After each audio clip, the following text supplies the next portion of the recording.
In this video, I'm going to show you how to create a rubric in Brightspace. From the default nav bar, you're going to click on Assessments and then Rubrics, and it will take you to the rubric creator. If you have deleted the Assessments icon in your nav bar, you can also access it by going to Teacher Support, click on Edit Course, scroll down to Assessment, and click on Rubrics. From here, you will click on New Rubric. Brightspace does offer two options when it comes to rubrics. The first is holistic, which I don't use. It doesn't provide as many options as the analytic, but it is great for, say, assessments. You can only have one criteria, though, and it doesn't give you an overall look for.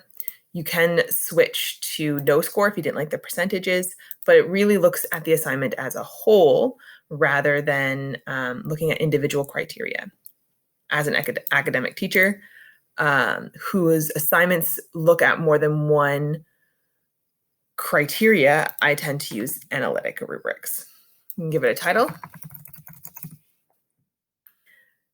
You can then add you can add as many criteria as you want. So let's say that this assignment that I'm looking at has all four criteria: knowledge, thinking, communication, and application. You can then also add in the overall look for.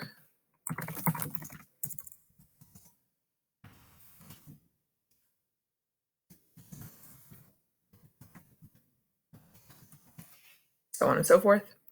What I tend to do is just cut and paste from rubrics that I currently have in my drive. So I already have an essay rubric. I already have a presentation rubric. I already have a paragraph rubric. So I cut and paste those into here. I do often also add a level R.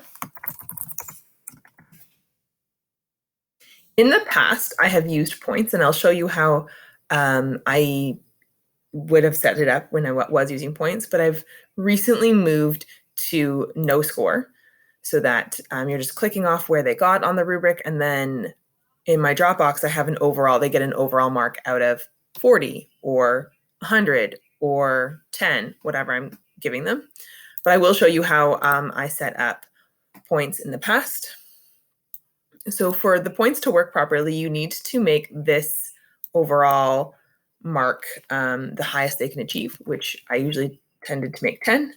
And then I averaged everything else. So 7.5, 6.5,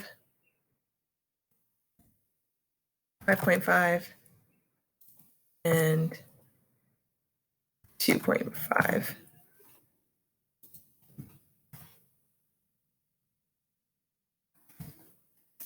Letting me do that. Interesting.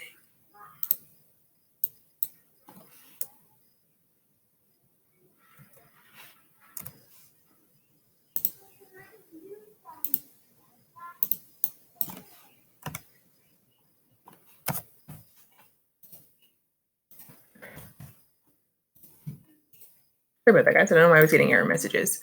So 10, 7.5, and then what you have to remember to do at the bottom is add that extra level, because I do level R. Sometimes students don't do what you ask them to do. And then you'll see that like the system, the rubric will automatically, when you're marking, add things up. So if they got 0 or more, they would get a level R. And then if they got the lowest level 1, 5 times 4, which is 20. So if they got 20 or more, they would get a level 1. 24 or more, they'd get a level 2. 28 or more, they'd get a level 3. And 32 or more, they'd get a level 4.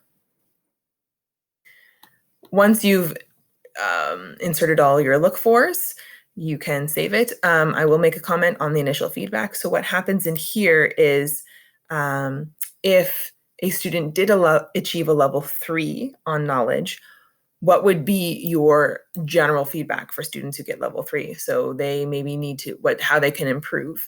So this is like auto feedback that happens when a student achieves that level. I tend to not use it, but if you are looking at spending some time in here and think you're going to be using them a lot, you might want to put in what feedback a student would get if they got a level 4 in thinking or a level 1 in communication. Okay.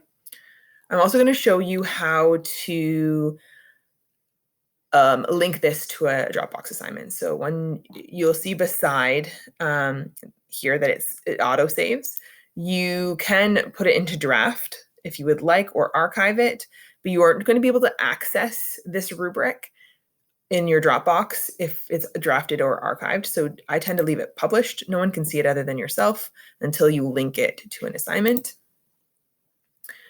Press close, and then I'm going to now go to the Dropbox. I have my assignment here. I'm going to edit the folder so that I can attach the Dropbox to it. In my Dropbox, you can see that I've made it out of 40, so that when I go to mark it, I can give them a mark out of 40, as well as I have the rubric. So under evaluation and feedback, you want to add a rubric. You can create a new one if you wanted. So this is another place where you can create a new rubric, but I already have a rubric at this point now for assignment 1. So I'm going to add an existing one, select add assignment 1 and add it. Then save and close.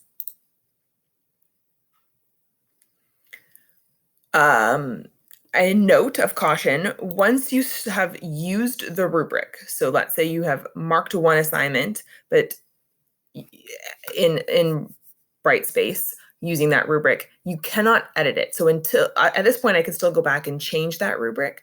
But once I have used it at least once for a student, I can't edit it. It becomes locked. So make sure that the rubric is set up the way you want to do it before you start marking.